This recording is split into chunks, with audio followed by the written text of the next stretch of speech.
بسم اللہ الرحمن الرحیم الصلاۃ والسلام علیک یا رسول اللہ وعلی آلک واصحابک یا حبیب اللہ۔ حضرت سیدنا عبداللہ ابن عباس رضی اللہ تعالیٰ عنہما سے مروی ہے کہ نبی کو سلطان صلی اللہ تعالیٰ علیہ وآلہ وسلم کا فرمان عالی شان ہے، بے شک جنت ماہ رمضان کے لیے ایک سال سے دوسرے سال تک سجائی جاتی ہے۔ پس جب ماہ رمضان آتا ہے تو جنت کہتی ہے، اے اللہ عز و جل، مجھے اس مہینے میں اپنے بندوں میں سے میرے اندر رہنے والے عطا فرما، اور حور عین کہتی ہے، اے اللہ عز و جل، اس مہینے میں ہمیں اپنے بندوں میں سے شوہر عطا فرما۔ پھر سرکار مدینہ صلی اللہ تعالی علیہ وآلہ وسلم نے ارشاد فرمایا، جس نے اس ماہ میں اپنے نفس کی حفاظت کی کہ نہ تو کوئی نشہ آور شے پی اور نہ ہی کسی مومن پر بہتان لگایا اور نہ ہی اس ماہ میں کوئی گناہ کیا، تو اللہ عز و جل ہر رات کے بدلے اس کا 100 حوروں سے نکاح فرمائے گا، اور اس کے لیے جنت میں سونے چاندی یاقوت اور زبرجد کا ایک ایسا محل بنائے گا کہ اگر ساری دنیا جمع ہو جائے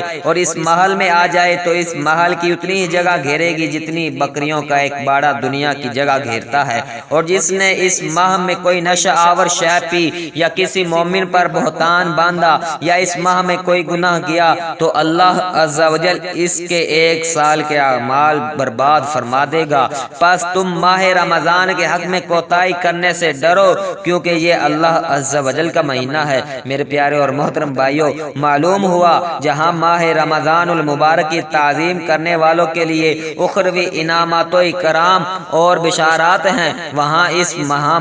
ماہ مبارک کی ناقدری کرتے ہوئے اس میں گناہ کرنے والوں کی وعیدات بھی ہیں۔ اس حدیث پاک میں نشہ آور چیز پینے اور مومن پر بہتان باندھنے کا خصوصیت کے ساتھ تذکرہ ہے۔ یاد رکھیے، شراب ام الخبائث یعنی برائیوں کی ماں ہے، اس کا پینا حرام اور جہنم میں لے جانے والا کام ہے۔ حضرت سیدنا جابر بن عبداللہ رضی اللہ تعالیٰ عنہما سے روایت ہے کہ سرکار مدینہ صلی اللہ تعالیٰ علیہ وآلہ وسلم نے فرمایا، جو چیز زیادہ مقدار میں نشہ لائے تو اس کی تھوڑی سی مقدار بھی حرام ہے۔ مومن پر بہتان باندھنا بھی حرام اور جہنم میں لے جانے والا کام ہے۔ حدیث پاک میں ہے، جو کسی مومن کے بارے میں ایسی چیز کہے جو اس میں نہ ہو تو اللہ عز و جل اس بہتان تراش کو اس وقت تک ردغۃ الخبال میں رکھے گا یہاں تک کہ وہ اپنی کہی ہوئی بات سے نکل جائے۔ ردغۃ الخبال جہنم میں وہ مقام ہے جہاں دوزخیوں کا خون اور پیپ جمع ہوتا ہے۔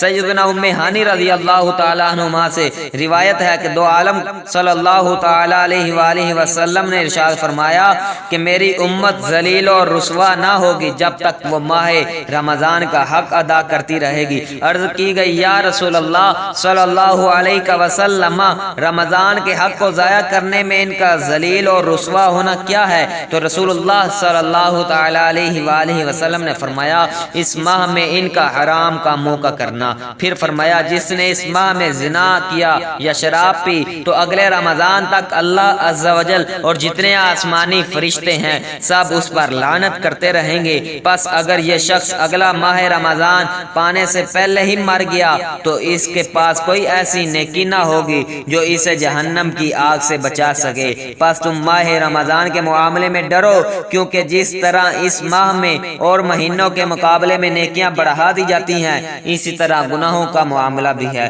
میرے پیارے اور محترم بھائیوں، لرز اٹھیے، ماہ رمضان کی ناقدری سے بچنے کا خصوصیت کے ساتھ سامان کیجیے۔ اس ماہ مبارک میں دوسرے مہینوں کے مقابلے میں جس طرح نیکیاں بڑھا دی جاتی ہیں، اسی طرح دیگر مہینوں کے مقابلے میں گناہوں کی ہلاکت خیزیاں بھی بڑھ جاتی ہیں۔ رمضان شریف کے علاوہ بھی گناہوں سے بچنا ہی چاہیے۔ حضرت سیدنا ابو ہریرہ رضی اللہ تعالیٰ عنہ بیان کرتے ہیں کہ رسول اللہ صلی اللہ علیہ وسلم کا فرمان عالی شان ہے، جب بندہ کوئی گناہ کرتا ہے تو اس کے دل میں ایک سیاہ نقطہ پیدا ہوتا ہے۔ جب اس گناہ سے باز آ جاتا ہے اور توبہ اور استغفار کر لیتا ہے تو اس کا دل صاف ہو جاتا ہے، اور اگر پھر گناہ کرتا ہے تو وہ نقطہ بڑھتا جاتا ہے یہاں تک کہ پورا دل سیاہ ہو جاتا ہے۔ اور پھر جب بندہ دوبارہ گناہوں سے شرمندہ ہو کر توبہ کرتا ہے، سچے دل سے اللہ تبارک و تعالیٰ کی بارگاہ میں آ کر جھکتا ہے، معافی مانگتا ہے، استغفار کرتا ہے، تو اللہ تبارک و تعالیٰ